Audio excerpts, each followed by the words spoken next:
our final episode of this season, we're talking with nationally recognized real estate agent and Serenbe resident Jared Sapp. In this episode, Jared shares how he found his Serenbe home through Instagram and how he worked with good friend and showroom owner Ryan Hughes to redo the home's interiors, which were featured in Atlanta Homes and Lifestyles and Rue magazines. We also talk about the pandemic real estate market, a bird who's taken up residence in his backyard, and how living at Serenbe has been life-changing for him.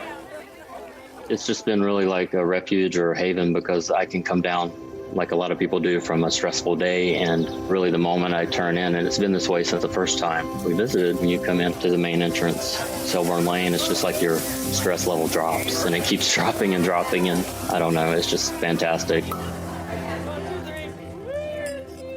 Good afternoon, everybody. Welcome back to Serenbe Stories. Today we have Jared Sapp with us. Hey, Jared, how are you? I'm great. How are you doing, Monica? I'm fantastic. And of course, Steve welcome to the conversation, Jared. Thank you so much. Thank you for having me. Yeah. So, Jared, I'm sure you're familiar with Serenbe Stories, but we always sort of kick off our conversation with the big question: how did you find us and why did you move? Right. Absolutely. My first memories of coming to Serenbe were actually in 2015. We just came to look at a few homes, and I believe we had dinner at the Hill or Farmhouse, one of the two. And then it was just kind of like, oh, that's great. And didn't really think much about it until maybe 2017. I have good friends, Jim and Joel, that have places here. And they invited me down to an event that Garney had invited them to. And it was like a preview of one of the plays or something like that. So it was like a silent auction, got to meet everyone. And I won the first Alexa HomePod or whatever the Alexa product was. So that was really cool. And then didn't really think about it anymore until 2.5 years ago. I was wanting a bigger place or just wanting a getaway place. So I was traveling to Blue Ridge because I have a lot of friends that have cabins up there, and it's like an hour and 45 minutes away. And I was just like, this is great, but we've kind of done this already. And I'm in real estate in Atlanta and really work all the time. As you all know, you do the same. But my friend Ryan said, you need to check out Serenbe. There's this cute cottage they just posted on their Instagram page. And of course I saw it and I was like, yeah, that's really cute. So we came down and looked around. I believe we came down earlier and then had like maybe lunch on a Saturday, I believe at the Hill again. And I was like, wow, this is really great. So we made the offer and he just really painted the picture. Ryan sold me on this place because I was like, I don't know. I just don't know it enough. And he's like, oh no, you'll love it. So that's kind of how that came about. And then, of course, it was a godsend because just a year or year and a half later, the pandemic and shelter in place, I was here, eating fried chicken every day from the farmhouse and having an excuse to either work out a little bit or not. But we were very spoiled to be able to spend that time here for sure and be out in nature and everything. So.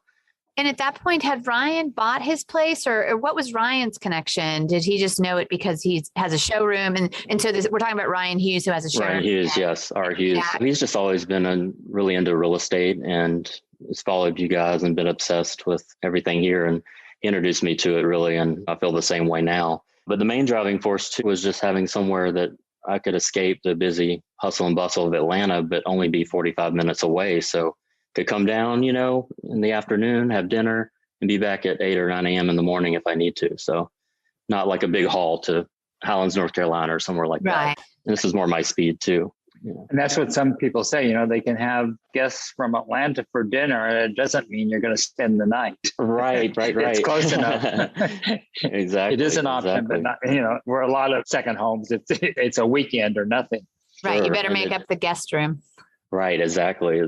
So that is a great example. So for me, it's just been really like a refuge or a haven because I can come down like a lot of people do from a stressful day. And really the moment I turn in, and it's been this way since the first time we visited, when you come into the main entrance, Selborne Lane, it's just like your stress level drops and it keeps dropping and dropping. And I don't know, it's just fantastic. And then you recharge batteries and you can head back or stay.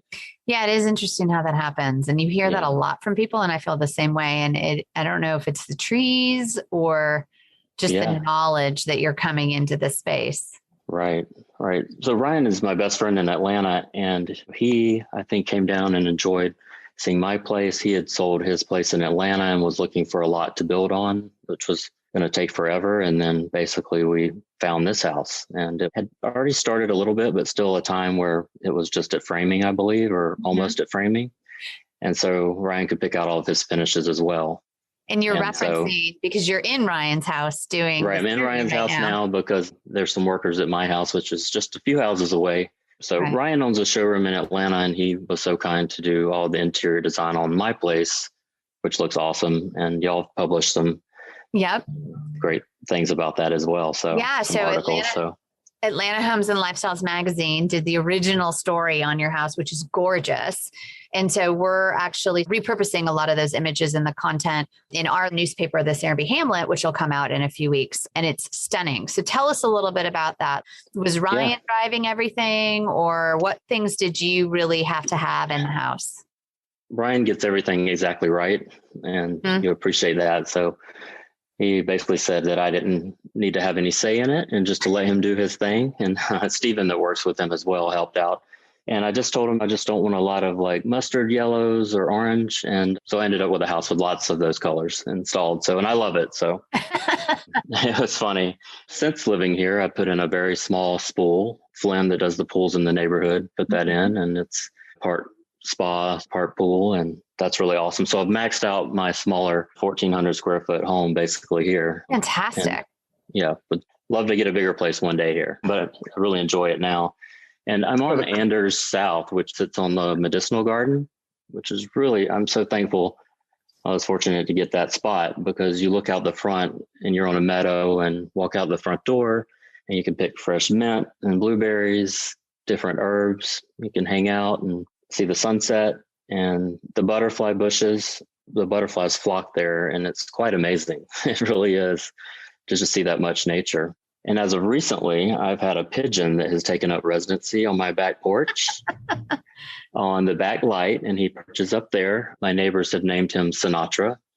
Nice. And I get pictures of him from different neighbors saying, he was in our yard foraging today or what have you. But he always comes back and porches right up on that light fixture, and he's not going to move. So I've embraced it. I wanted a bird and didn't want one inside, so it was sent my way.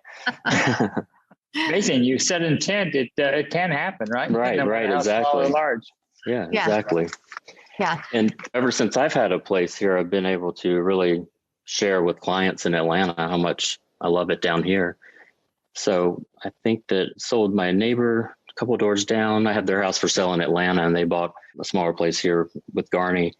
And they love it so much. They've got 3 kids, and their only regret, probably like mine, is that we didn't buy a bigger place. But I'm sure you hear that all the time, because you just don't know until you're here. Mm-hmm. And then the neighbors next door to Ryan, I sold their places in Atlanta, and they love it here as well. So it's just getting people down and realizing, hey, you can have this second home here instead of having to travel so far, or either move your whole family down here if you can work remotely. Yeah, we've had a lot of that where the second homeowner buys it as a second, wants to stay forever, and they either rent their house in Atlanta or sell it. And then they decide, I need to get a bigger house, or sometimes bigger, they want smaller. Right. You can put guests at the inn and not worry about, to Steve's point, having to make having them stay too long. That's right. Well, that's what some people find too, is that because we live so much outside here, that we've had various people realize they have too big a house, that they didn't need it all. So it goes both ways. They go the opposite way. Yeah. Right. Absolutely. I could see that for sure. Jared, did you grow up in Atlanta? Like, how did you find yourself in Georgia and Atlanta? Yeah. So I grew up right outside of Savannah, and my mom and my aunt actually grew up on 180 acres. So we used to go to a farm as a kid, and they had chickens, but maybe some cattle, but nothing like you have here. But anyway, it is a connection for me to be able to be in a farm neighborhood.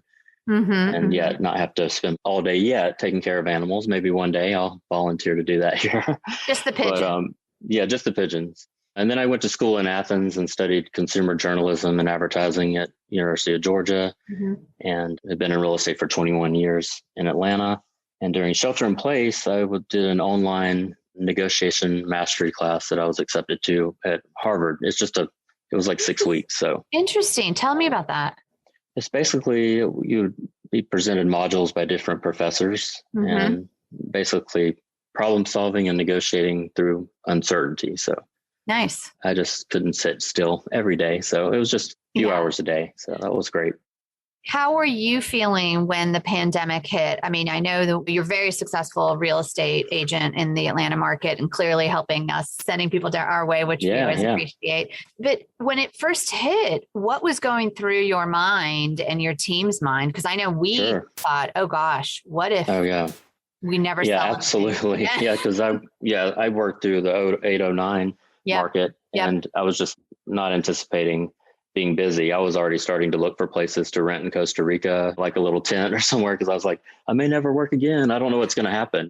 And of course, wanting to prepare to live that extra week longer if the world did end, I ordered everything that pandemic supply and rations and everything at the house, which I probably never use. So, but we were very unsure. So just very surprised and thankful that this has been a good thing for real estate agents, but also great for families to be able to focus on being with family and being home more. And it's a shame that it's been a pandemic to do that. But if there is a silver lining, that would be it. More time with family.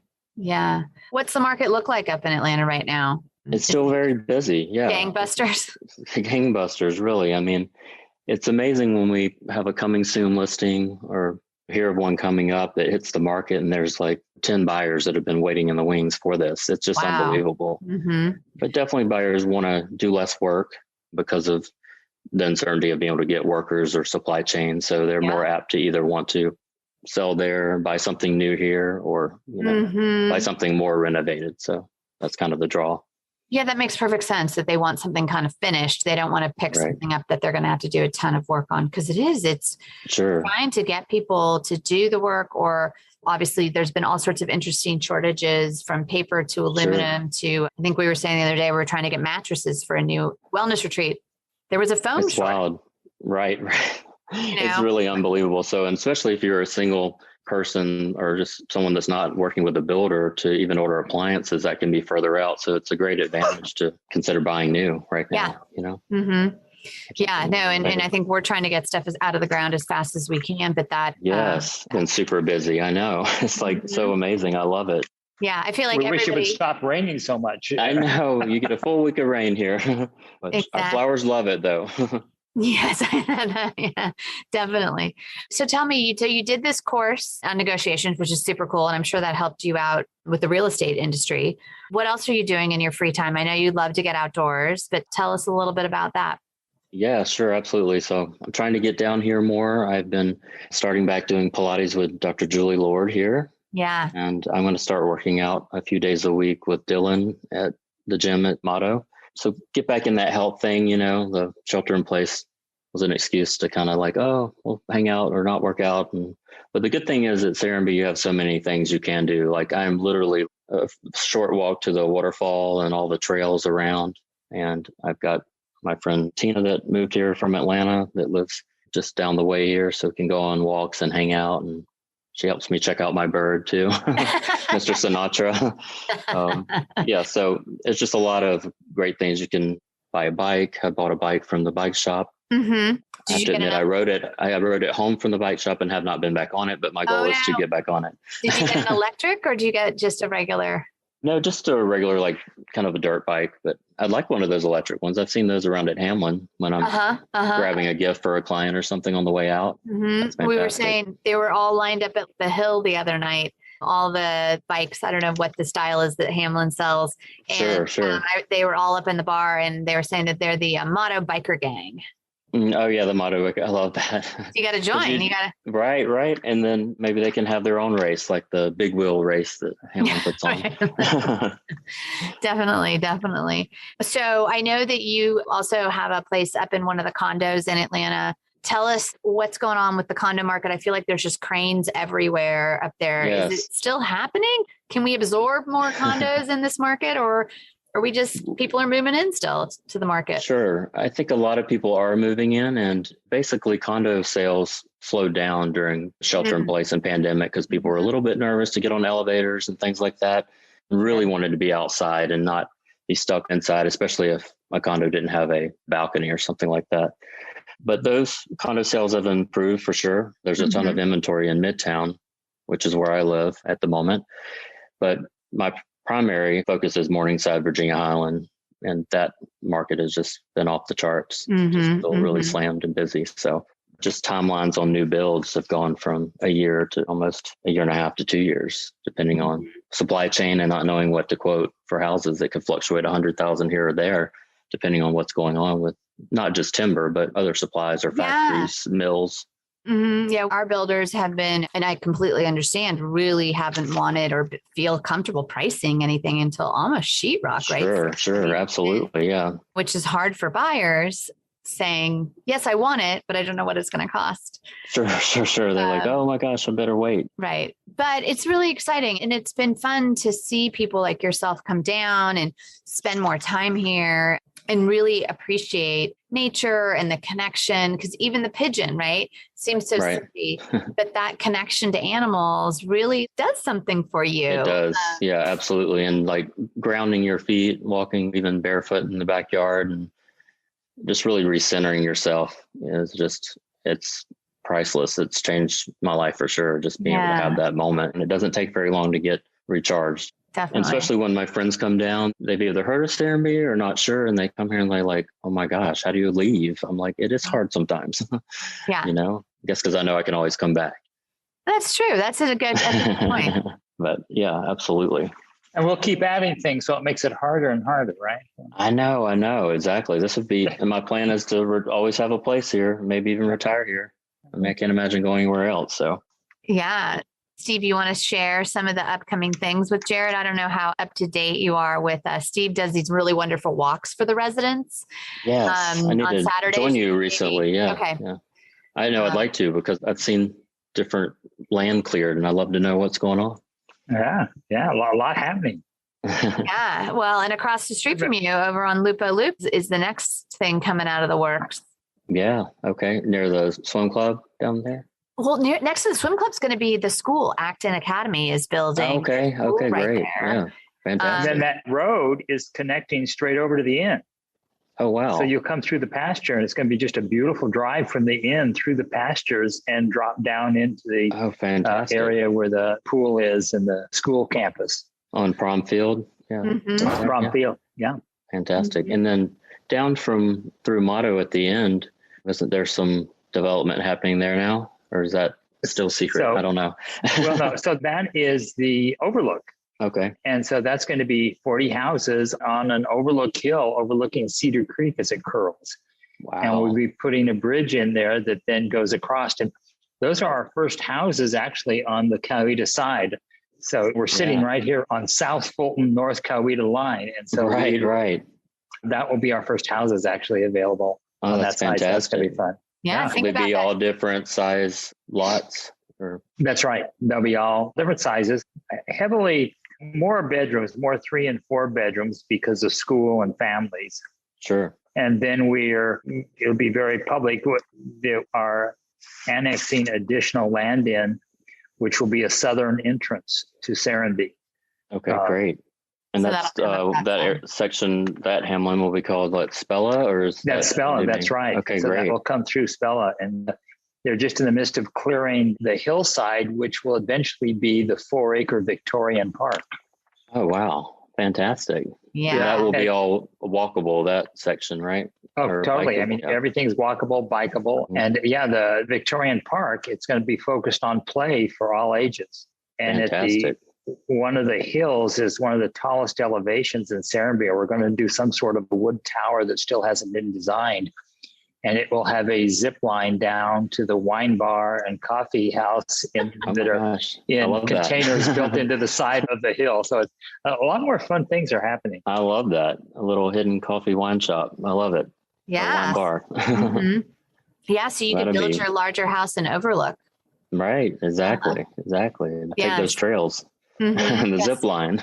Exactly. Well, has anyone taken you by the Ranger on the top of Lupo Loop yet? No, I have not been up there. I've been to Ross Ridge, the little lookout spot, but wait until you see. Holler at me, and I'll be happy to take my Ranger up there. It's you can't go up there you go by foot, but otherwise it's way, through all the construction and it's some of the most dynamite views. Wow. That's awesome. Yeah, I definitely want to check that out. Yeah, and I was able to go to the modern tour of homes this past weekend with the Creek Retreat and the Ruth's house and the Ferraris. It was really awesome. Yeah. Wasn't that great? Yeah. Oh, it's fantastic. A lot of fun. Yeah. A real variety of architecture and I know styles. I loved it. I loved it. It's fantastic. Yeah. So one of the things we always ask everybody, Jared, is, and you've kind of shared some of the things that you love to do, but if you were going to have friends down or you were going to tell somebody when you're coming to Serenbe, what should they do or what should they not miss? I think that I would definitely have them stop by the general store and hang out and do the wine pairing or tasting with Nadine. That's fantastic. Definitely go to some of the open houses, take like a yoga class or go to the spa. I got to try that out not too long ago. The new spa is fantastic. And then definitely go to sit on the front porch at the farmhouse. That's got to be my favorite spot. In the rocking chairs, especially like with the raindrops on the front porch. It's just, I don't know. It's just not a better place. And the mint julep in hand? Yes, exactly. That would be fantastic. Yeah.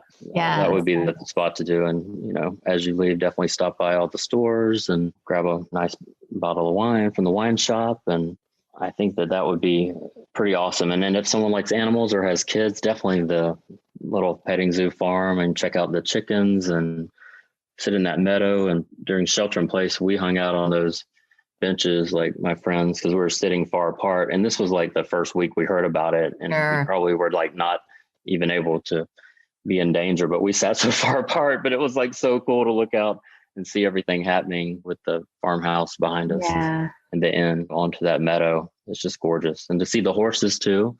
That's a big thing. I like to drive around and see the stables and check out and see which horses are walking around today and go from there.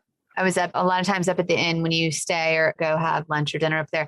You'll see the free range sheep because they just don't. Oh yeah, that's right. They don't stay in their pen. I don't know how they get out, but it's kind of fun to see them wandering. Right. Yeah, and I still have not tried goat yoga. I know Keith's wife teaches that, and Keith actually, I represent him as a client, but he just happened to buy 2 of my listings in Atlanta through the years. So amazing. I got to know the Ruths, but I've never taken that. So I know it's all about the goats, but still I know goats are very calming. So that's on my list to do. And I'm waiting for the right group to come to town to visit, and we'll do that together. Yeah.